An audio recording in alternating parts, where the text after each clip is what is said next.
Hi, Maribel.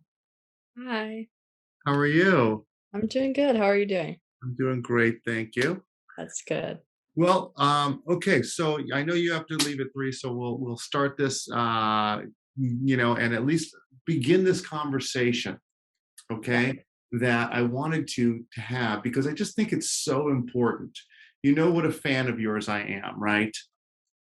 I am Yeah. in awe of your accomplishments, of your um, desires, your future, everything that you have going on, I think is a shining example to other people to what is possible no matter your background.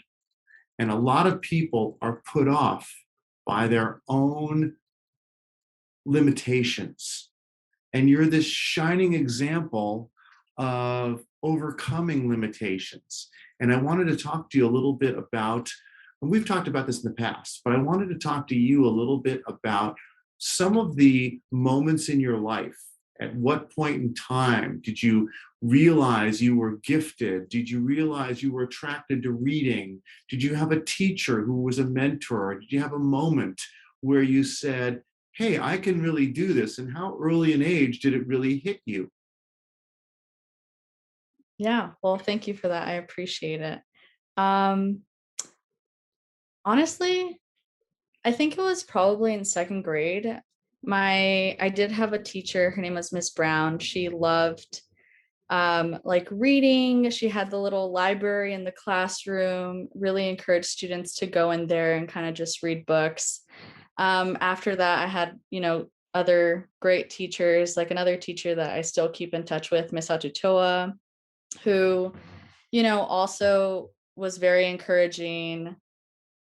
She also had the little library in the classroom. And I think in fourth grade, my oldest sister got into UCLA and she decided to go to college. So I think that was more so like the first moment where I was like, oh, yeah, I can go to college too. And I can, you know, be in education full time. I don't know. Before that point, I hadn't really thought about college. It wasn't really on my radar, but I was kind of like, well, if my older sister can do it, I can do it too.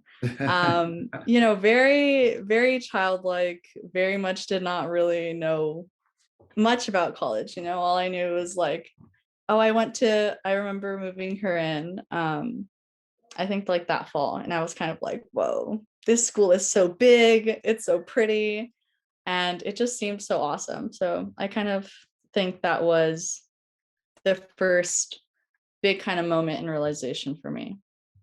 It's an amazing story because there are so many kids these days who probably don't have that inspiration. Many of them who come from lower socioeconomic backgrounds just don't think about college. They don't have an older sibling or even a parent who went that would inspire them. So many of them think, well, it's not for me. Even if they don't consciously think that, I think society probably lets them know this isn't for you. And what we're trying to do here with this conversation is to be able to disseminate valuable information that, if seen by other kids in middle school, could be inspired to see someone like you and say, well, if she could do it, I can do it. And that's the hope of this. So I really appreciate your time because you never know whose life or how many lives your story is going to touch, and I think it could make all the difference. I mean, I was expected to go to college. Both my parents went to college. Not going to college wasn't an option. So when I see kids in through the Always Up Foundation, where you and I initially met, I feel like it opened my eyes to a whole generation, a whole area of society that doesn't believe in themselves just by virtue of the fact that they didn't necessarily know. They didn't have an older sister who got into UCLA.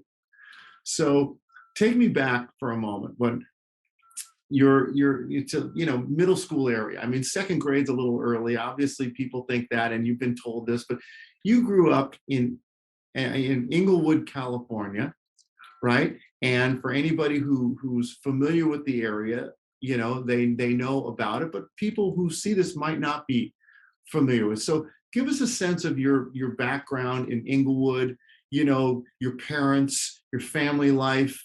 I mean, it was, you know, immigrant parents, right? Give us a sense of what that was like for you so we can give our listeners a sense of where we're talking about and some of the obstacles you faced. Yeah, so Inglewood is a predominantly Black and Hispanic city, neighborhood. I would say, the majority of residents here are either low income or like low middle class. There are, a couple, I think a decent amount of homeowners, but right now with the building of the Ram Stadium and the whole pavilion development, there's rises in rent. So, there's going to be unfortunately gentrification and rise in rent. And, a lot of the residents that have been here, for decades will unfortunately be priced out. So that's Inglewood itself. My parents are both immigrants from Mexico. In Mexico, they didn't have formal education. My parents didn't go off into middle school, so they stopped at elementary school. And they immigrated here in the early 90s. They worked hard. My mom was mostly a stay at home mom. My dad did landscaping for, more than 2 decades. And I have four other siblings. We're all first gen high school students, first gen college students, low income. And we just, really relied on, these college access programs that support students that want to go to college and that, don't have the resources to do so in their family. Um, yeah, and we're very fortunate to have the support of our schools and counselors and all these college access programs I'm a part of, like Thrive Scholars or Always Up, that have really held our hand essentially when applying to college and shed light on everything and anything college related. Right. So before you even meet Always Up, let's just go Mhm. back for a second to somewhere you start high school. You're in Inglewood. Your dad's in landscaping, right? Your Mhm. mom, your siblings. I mean, obviously, one sibling is much older than you, so she's not even at home, right? She's at UCLA when you're a young kid. So there's an age gap there. You realize at some point you have so well, let's just use the word gifted, right? But you have attributes that make people think, this kid can go to college. So you don't have the money though to buy computers. You don't have the latest Apple, computer, Mac. You don't have access maybe to expensive tutors, right? Books, right? Other than the library. I mean, all of these components that middle to upper middle class kids take for granted, the access level for you, I would think, would be far less. So, what did you do to gain access to these things when you didn't have the money? Obviously, your parents at home weren't imposing this on you because they themselves didn't have formal education. Was it your siblings? Did somebody just force you to do this? Did you seek it out because you were just so inspired by it? How did you get access to all of these extracurricular things that are required these days to make it to the next level of schooling at a successful level? Yeah, so in elementary school, I think it was a little bit too early for the digital age that we are in now. But definitely in middle school, we had like this really old computer, like the desktops. It took like forever to load. So I would use that like for any kind of internet related assignments that I had in middle school. I would do that. Or sometimes I would go to the library. But honestly, I would just kind of sit and wait patiently for the desktop to load. And in high school, I went to a public charter school, and they actually had this grant program where they were able to purchase laptops for every student. And they loaned out, these laptops to students for free. You didn't have to pay anything. Their only sort of requirement was that you could have no, you would need to have stable Wi-Fi. And even then, they would allow the library at school to be open, or like they encouraged you to go to the library and use the Wi-Fi. So during high school, I would use like the laptop that my high school loaned me. Um, yeah, and then by the time I was a senior in high school, my a college access program I was a part of, Thrive Scholars, actually gave every student a laptop. So by that point, I just used the laptop that they gave me. So yeah, I've never had to purchase a laptop. Actually, that's a lie. I did have to purchase a laptop because I accidentally spilled water on my old laptop, but it was Uh-oh. okay. It was fine. So what extracurricular activities did you participate in high school, like 10th, 11th grade? Were you in student government? Were you in the chess club? Were you one of these, bookie nerds that was unsocial, or did you have a normal social life? I mean, how did it go for you? I was pretty much in everything. I think I was in 5 or 6 different clubs. I don't really recommend that. I think I was very scatterbrained and I had a lot of interests, so I kind of was in a little bit of everything. I was in MESA, which is like this community partnership with high schools that USC has, and we did a lot of like STEM little activities. I was in like a writing club just for fun, and we would just talk. I was in another club organization kind of partnership with Girls Build LA, and it's like this little competition between high schools. Yeah, I was doing a lot, and it was mostly in school, and I would go play tennis sometimes, but it wasn't like I wasn't on a travel team. It was just for fun. We would mess around and play. So Well, you yeah, started playing tennis at a very young age. Who yeah. exposed you to that in Inglewood? Did you have a public park? Was there a sibling of yours? I mean, where do you get rackets and balls and court access? That seems like a very upper middle class, dare I say, white, pastime activity, Yeah. barring the Williams sisters from next door, Compton. But still, it just seemed like a very unusual hobby for somebody in Inglewood, for you like yourself. How'd you get exposed to that? Yeah, we actually lived about a block away from a public park that had 2 tennis courts, and there was a retiree that, I think he was just, looking to pass the time and offered, tennis lessons. They probably weren't like much money. I think they're maybe like $10 a month. It was just super, I think it was just fun for him. And a lot of little kids in the neighborhood would just go and play tennis. And, he didn't really mind any rackets that we had. It didn't really matter. He just had the balls and kind of taught us how to play. Um, yeah, so we would just go to the park and just mess around with whoever was on the court that day, That's essentially. awesome. That's so Yeah. cool. And you're a big Harry Potter fan too. Oh, yes. I love Harry Potter. I think I read Harry Potter in middle school, and I read all 7 books in like 2 months, which was insane.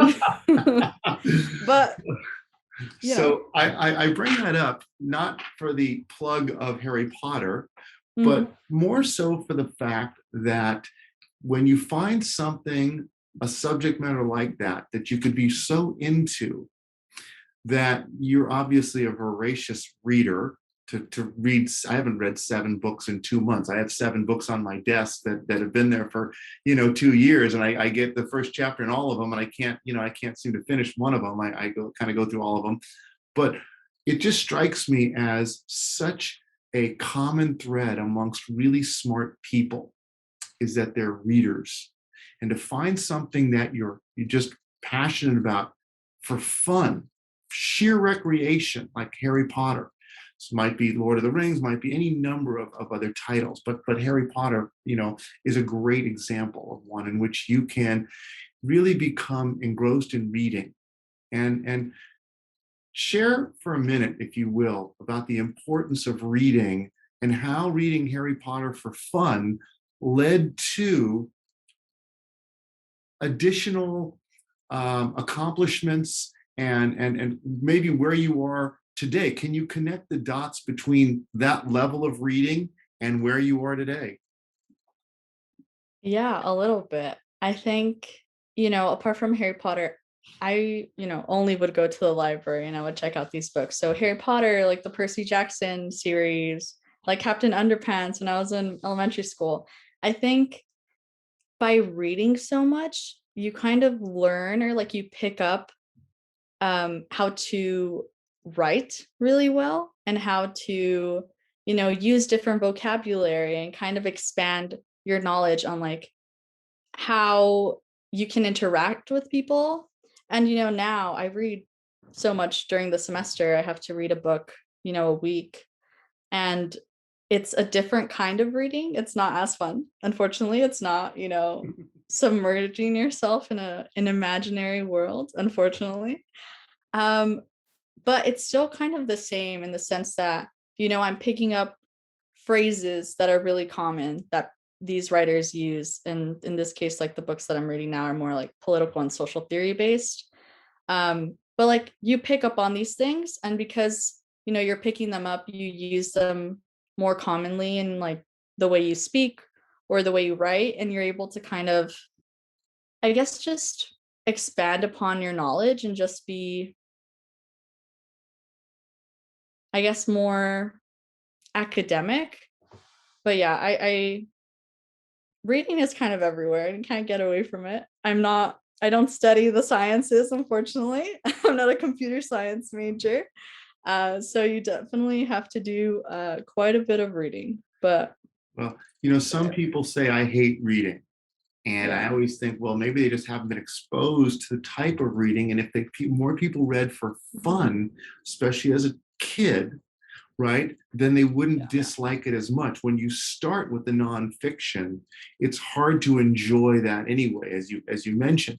And so whether it be an elementary school level book, right, Captain Underpants, whether it be a high school level book like and the ones you named, Percy Jackson or Harry Potter, any number of them. It seems to me that those are the kids that get a big head start. So I really wanted that to resonate with anybody who hears this conversation, how important reading is. And some people read to escape. Maybe they've got a difficult childhood and this gives them a chance to get out. Some people read because they're just interested. Some people get caught and they just can't put the book down because it's so fascinating. Whatever the reason is, I just want kids to know the importance of it and what it can lead to. Because let's take it a step further. Right? I wanted to connect those dots with where you are now, but on the way to where you are now, which we haven't even told people, I'm going to drop that bomb in a minute. You had to take the SAT, or did you take the ACT, or both? I took both of them. Of course you did. Yeah. Uh, so when you take them, reading comprehension is a really challenging part of the test of SAT. You have to read a passage, then answer questions about it, right? It's an open book test. It's the definition of one. You can go back to it, but if you read it too fast, you don't absorb it. And if you read it too slow, you kill valuable time. And so there's this delicate balance of reading it thoroughly enough to absorb it and then be able to answer questions that are designed to be tricky. They're designed to sort of make you fumble because the way they're worded. And so you have to read the questions thoughtfully and thoroughly to know how they're being asked. And so do you feel that you excelled on the SAT? Well, first of all, can you let me know what did you score on the SAT? Yeah. So I got a 1230 on the SAT and a 30 on the ACT. But I will say for those listening, even though they sound lower than, what is typical in the, really elite colleges. I think they more so care about whether or not you're excelling in your own neighborhood. So at my school and in the area that we're in, the average ACT is a 19. At least at the time that I was applying, it was a 19. And I think the average SAT was like an 1,000. So, in comparison, doing a little bit better than average. I promise you 1230 is a significant score for anybody. Yeah, so Perhaps not the most elite colleges, but let's all right, it's time. We've held out long enough. This is one of my favorite parts. We'll drop a bomb on our listeners now. Tell everybody where you attend college. yeah, so I'm a rising junior at Harvard. Harvard University in Cambridge, Massachusetts. Hmm. I mean, I am not just enthralled with a brand name. I am absolutely in awe of somebody like yourself who can pursue that as a goal and then accomplish it. We are a goal driven meritocracy of a world. And it, for many people from where you come from in cities all over this country, lower socioeconomic neighborhoods, Harvard University is not even on their radar. How did it get on yours? Honestly, it was the college access program that I was a part of, Thrive Scholars. So you get admitted your junior year of high school. Mhm. My summer after junior year, I spent it commuting to USC, and I took classes. I took math and English classes with two USC professors, which were amazing. And then after those classes were done, we had this hour where we would just talk about, financial aid, applying to colleges, our college list, our personal statement, everything that we needed for that fall. And, they helped us through the entire application. One of my professors actually wrote my letter of rec just because, we were able to get really close. She also helped me with my personal statement, which was super awesome. And then after my senior year, I was back at USC, but this time it was residential. And I took a computer science class and an English class, and then like a career kind of readiness organization. So the summer after junior year was when I really started thinking about my college list and, my reach schools, my target schools, which are where you are most likely to get in, and then your safety schools. So I remember going to the college counselor at the organization, and she was kind of like, what's on your college list, like let's go over it. And I was telling her, I really want to apply to Harvard, and I want to apply to Stanford, and the other Ivies like Princeton. And she was kind of like, yeah, we're gonna do it, yeah. And she was just so affirming and very much like, who cares about the acceptance rate, like who cares about anything. We're gonna apply and we're gonna see what happens. So that was it was really nice to have someone be so confident and just be like, we don't know what's gonna happen, but we're gonna give it our best shot, kind But it's of. amazing being a kid and not understanding the limitations. And then talking about it with a college counselor who very much does understand the acceptance rates and then believing in you and not caring. What other colleges did you apply to, Ivy League or elite colleges that you also got accepted to besides Harvard? Yeah, so I got accepted to Georgetown University in DC. Mhm. I did get waitlisted at Columbia and Bernard College, which is part of Columbia University. They can But eat I their hearts did, out now. yeah, yeah. Shout out to them. Shout out to them. But I did get rejected from Stanford and Princeton and Yale and Cornell, which just goes to show like you really don't know where you're going to get in. Because I think personally that Harvard's the best Ivy and, the best school ever. Um, and I don't know, it's kind of weird how, Harvard decides, yeah, Maribel, you're going to get in. Meanwhile, some other schools just give you the no. So it's kind of a weird gamble, lottery, luck. I don't know. I suppose each Someone at the school, admissions office. yeah, I suppose each school has its balance that they and for whatever reason they thought that you didn't work out, or Harvard thought that you would be a fit, and maybe it works out for the best in the long run. So Definitely. yeah. All right. So I'm just now you get accepted and you say to yourself, okay, now, I mean, obviously we do a victory lap, right? You have to pat yourself on the back because it's a huge accomplishment. Now it comes time to going there. There's an expense to it. There is scholarships available that you need to apply for. Take us through the giant chasm for someone like yourself who gets from getting accepted to going to Harvard to actually going to Harvard. A lot of people don't understand. It takes a lot of money and it takes a lot of effort and know-how. And I'm not talking about just buying an airplane ticket or getting a dorm room or school supplies or paying tuition and worrying about food. You were one of the lucky ones, one of the gifted ones that was awarded multiple scholarships. But that's not because they just sought you out. You went ahead and applied for those and got them. And there's a lot of them available. So tell us how you found out about those and what you did to get them. Yeah, so I think it was part my, high school college counselor who was emailing us, all these different scholarships, like the Bill Gates scholarship, like Coca-Cola, Jack Can't Cook, um, a lot of really big names. I'm kind of blanking.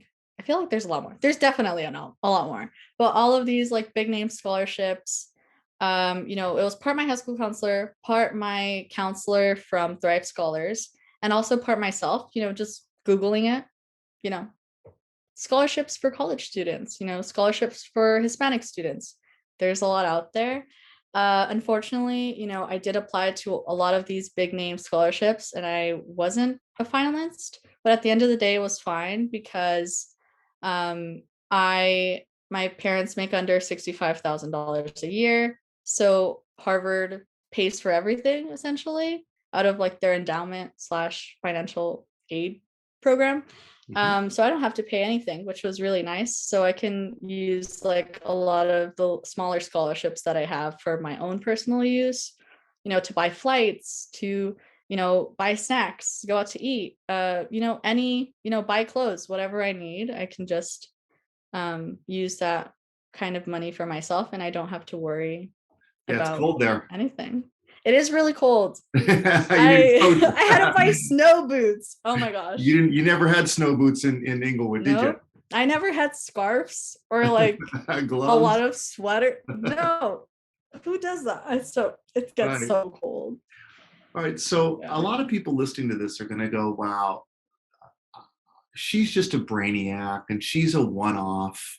And I'm trying to hit the kids who are have, attributes like yourself. Do you view yourself? I mean, were you class president and valedictorian? I was not class president, but I was valedictorian. Okay. Yeah. So, by all standards, would you consider yourself uh, a, a, a regular kid that had above average desires, skills, attributes, or would you consider yourself uh, at another level?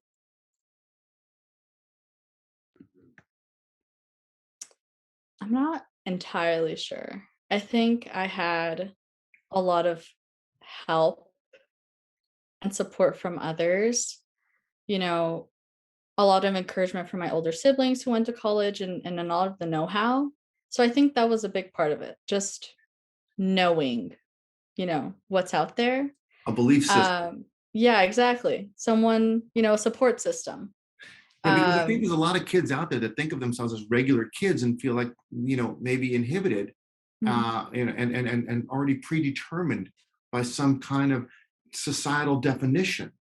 And yeah, so, without being class president, without being the world's biggest brainiac, with as you put it, only at 1230 on your SAT, right? You got into the most elite college available. So I want kids who get 1,000 on their SAT, who maybe struggle a little bit more, to know that there's another college out there for them, and that college is a ticket to education, which just opens up doors for the rest of your life. So one of the things I'm hearing from you is you keep mentioning this incredible relationship you have with your high school college counselor. Would you recommend that for any kid who enters high school, is to seek out that relationship? And would you find that, would you say, agree that that's an important relationship to have? definitely. I think, college counselors do have to write a letter on your behalf. So it would be great for them to actually know who you are. But, I was also in a, I guess, special circumstance just because my school is really small. It was about 500 students, so my graduating class was 140 Mhm, something. So mhm. it's not a lot of students. So one, high school counselor, isn't enough because it's a lot of work, but it's not impossible to get to know your students. And I do know that some bigger high schools have, 1,000 students and 300 students per graduating class. So fostering that relationship might be a little bit more difficult. But I definitely think you have to put in the work if you're in that scenario for you to like actually know them and for them to actually know you. And I think it's definitely a super valuable relationship to have. I think that's really important.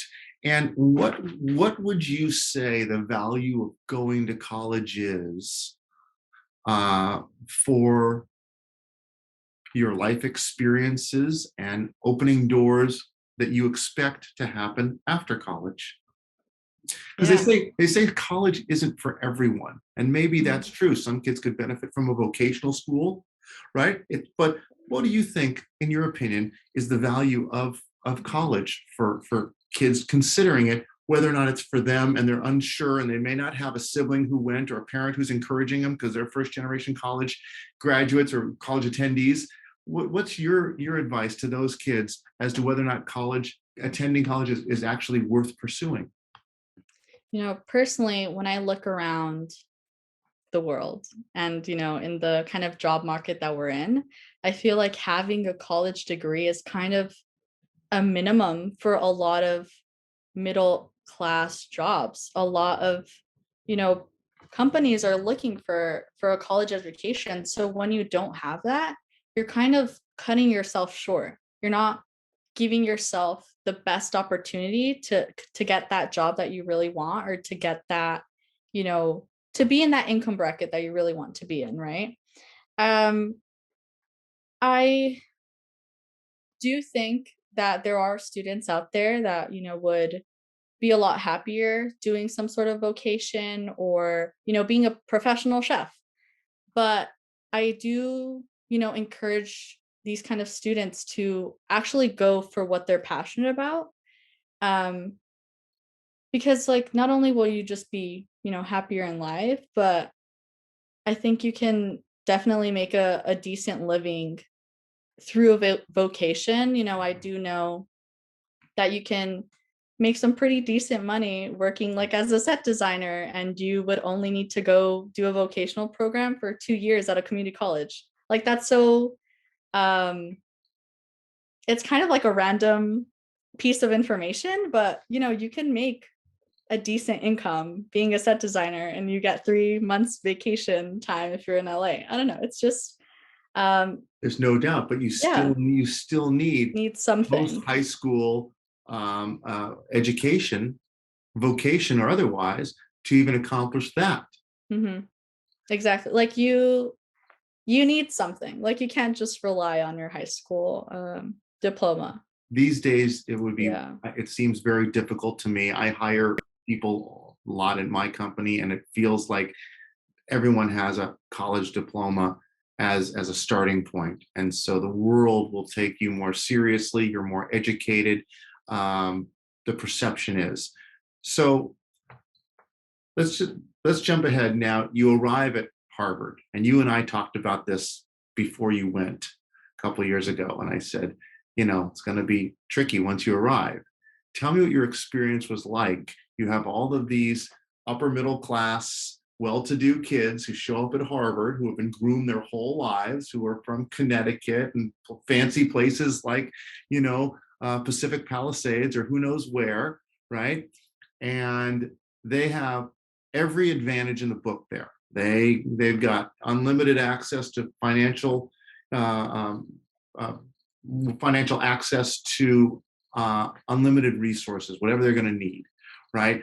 From tutors to computers to dorm supplies. How was it for you once you arrived, and did you feel out of place? And how long until you kind of found your groove? Yeah, that first freshman fall was very difficult. I think, I did a pre-orientation program called FIRE that's for first gen low income students. That was really helpful. I met a lot of upperclassmen through that. A lot of, encouragement between students and kind of that sense of camaraderie. But I think it was really difficult. I didn't necessarily feel like I belonged. I felt really awkward and just kind of out of place that first semester. Did you ever want to I quit? I quitting was never an option. Like it was just it was never an option. I couldn't do So it. you were never disillusioned enough to feel like, uh-oh, this No, is a I big mistake. was no, I mean, even though, for that fall, I did essentially fail a midterm. I was really upset because I was struggling academically, but it was always like, okay, what do I need to do next? I kind of have that mentality of like, okay, what's the next step? What can I do to kind of find the solution? And the solution for me then was, I had a meeting with my dean and I was kind of like, I need a tutor. And she got me a tutor and I got to be in the class, which was great. Um, so it was really hard that first semester. I was really insecure. I didn't really know who I could be friends with, or I didn't necessarily feel close to anyone. Um, and I think the next semester, the winter break kind of was my reset. And I came back and I felt a lot more confident on campus. I felt like I had closer friends. I felt like, I had a support system on campus. So I think that really helped um, me generally and like my confidence level. That's such an important point because I have a daughter who went to college, and she didn't like it for a period of time. And every parent who I've spoken to said to me the same thing when their kid didn't like college.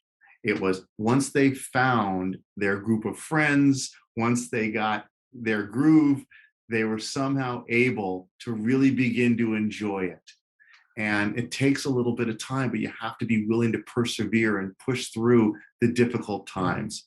So I'm so glad that you did. What does the upperclassmen years hold for you? Where are you headed with a major? And what do you hope to accomplish with your final 2 years? If the first 2 years, any indication how fast it goes, I can assure you the second two are going to go faster. Yeah, so I'm majoring in social studies, which is an interdisciplinary major. We do a lot of political and social theory, but you can essentially make it your own. I really like history, so I'm taking a lot of history classes, sociology classes. We have to take econ, some stats, but the culmination of that major is your senior year. You do a thesis, which is, the summer before you do research on a topic that you're really passionate about.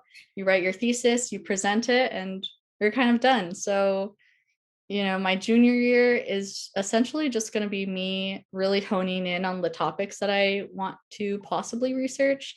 So I'm thinking about, housing or immigration, or, some other sort of social justice issue that I care about.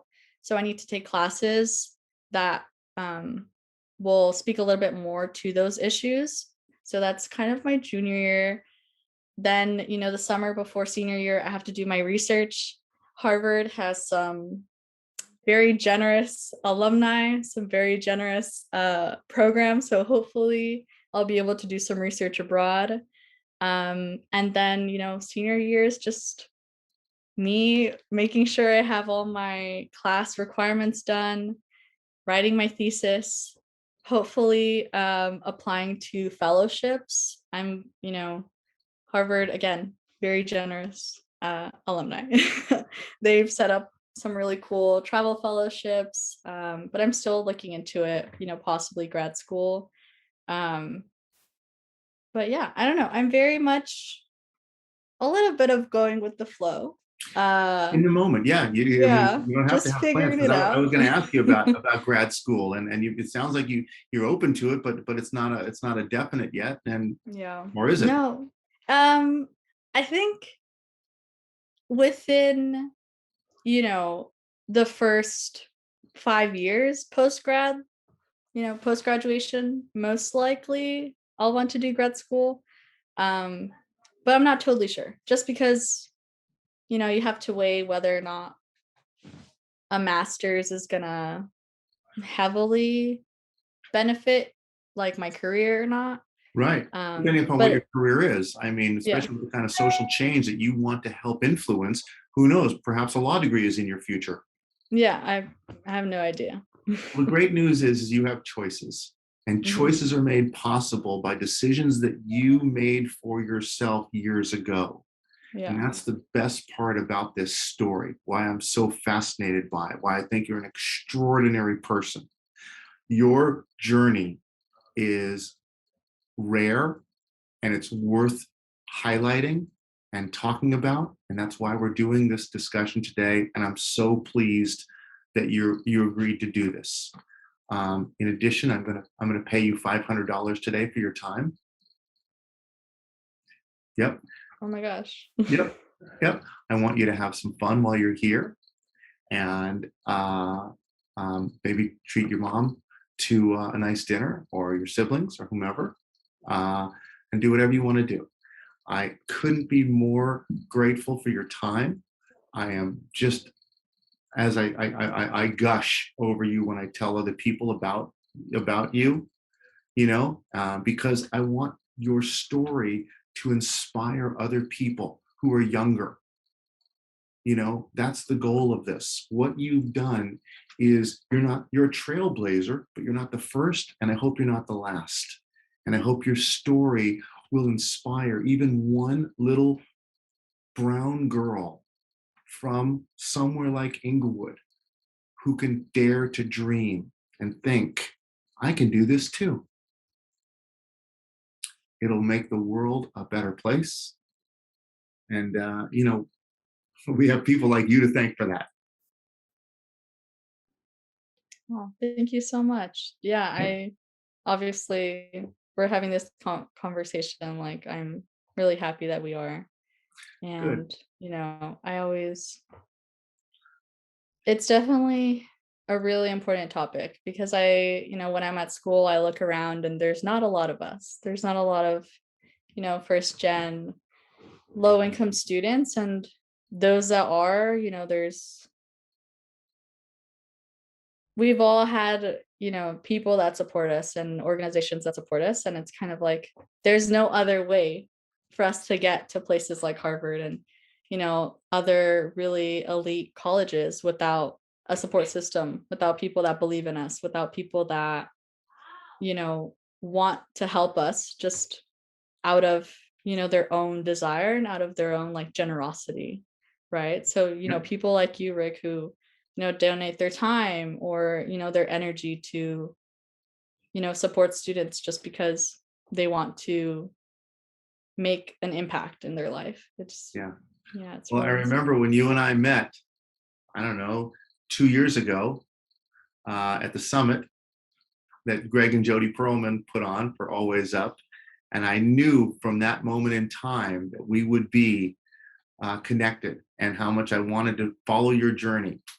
And so I'm so glad that we have that I have and that we've connected and we've been able to keep in touch, because I think your story is worth um, disseminating in any fashion possible. So I hope we continue to keep in touch. I'm just so uh, um, excited for what lies ahead for you, because I just know that there's just nothing can stop you. You have this incredible energy and desire, and more importantly than anything, you have a belief system in yourself that you can accomplish whatever it is you want to do. And that's half the battle. So many people just lack that belief in themselves. And when you have that, even when you're young and you just don't know better, right? That's still great. Yeah. But it just means that you have this belief so that you can do it. And that, I mean, that's really what's carried you. Obviously your skill set as well, but it's amazing to see this belief and having not been derailed by any number of things that could have. Yeah. Yeah, thank you so much. I really appreciate it. I don't know. Maybe it's being naive. I don't know. I don't really tend to pay attention um to those kinds of things. I'm just like, "Oh, it doesn't matter." Well, listen, the advice I can offer you is patience.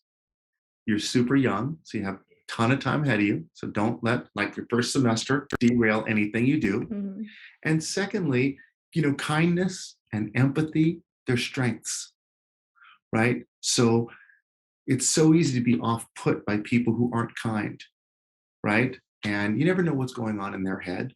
And so I feel bad for them sometimes, right? And I just ignore them. The other thing is don't pay attention to the noise around you. That's the accolades and likes or the criticism, right? Too much accolades makes you soft, right? And too much criticism, that makes you scared. And you don't want to be either of those. So keep doing what you're doing. Try not to pay too much attention to all the accolades, which you're likely going to get, nor the criticism, which you're also going to receive, right? And just be patient and keep doing what you're doing. I'm in awe of it. And I just can't thank you enough for your time today. Yeah, thank you so much. It's really been a pleasure. And, if you want, we could have more in the future or anything like that. Definitely. Yeah, I love talking about Harvard and life in general. So, good. Well, I want to keep doing this. I am doing a podcast with SJLI, Social Justice Learning Institute, which happens to be mhm, in Inglewood. Derek Steele he's the interim executive director. He's going to be the director. He and I are starting a podcast, and we come from very different places, and we talk about mhm, some very uncomfortable topics. A lot of them have to do with race. He being a black guy from Inglewood, and me being a white guy from the Valley. Our mhm, perspectives are worlds apart, but what we share is an open-mindedness to getting to the bottom of things. And a lot of people are afraid to ask the questions that we talk about, but mhm, they're all curious about the answers. So we talk about things like systemic racism. mhm. What is it? Does it exist? Right? What can I do as one person to help alleviate it? Mhm. Uh, and everybody can do something. And if we all do a little, we can accomplish a lot. Yeah. So I think you'd be a great voice on that, especially coming from a Hispanic perspective and seeing Mhm. things through your lens. Plus, you're much younger than us, so a different generation as well, I think is super helpful. He's somewhere in the Right. middle. I'm older than him. But the conversation we just banter about, is about open mindedness, it's about inclusivity, It's about diversity, right? And coming to an Mhm. understanding that the world, I think, can benefit from, which ultimately is how do we level the playing field for everybody when many people don't start at the same starting line, Mhm. right? Which is what we talked about in your story. You didn't Yeah. start at the same place I did or my kids, right? Yet you excelled despite that. Mhm. Not everybody can. So we have these conversations, and it really is helpful because I think that information gets out and people hear it, and someone go, "Hey, wait a minute, I could do this or I could do that." And you never know who you're going to inspire. But I know I'm not going to inspire anybody if I don't try. Yeah. Great. Well, I really appreciate your time. And I know you have a 3 o'clock. And so I just wanted to say thank you again for everything and wish you all the best. And I'll be in touch. Yeah, thank you. Alright. Okay. Talk to you soon. Take care. Bye. Bye.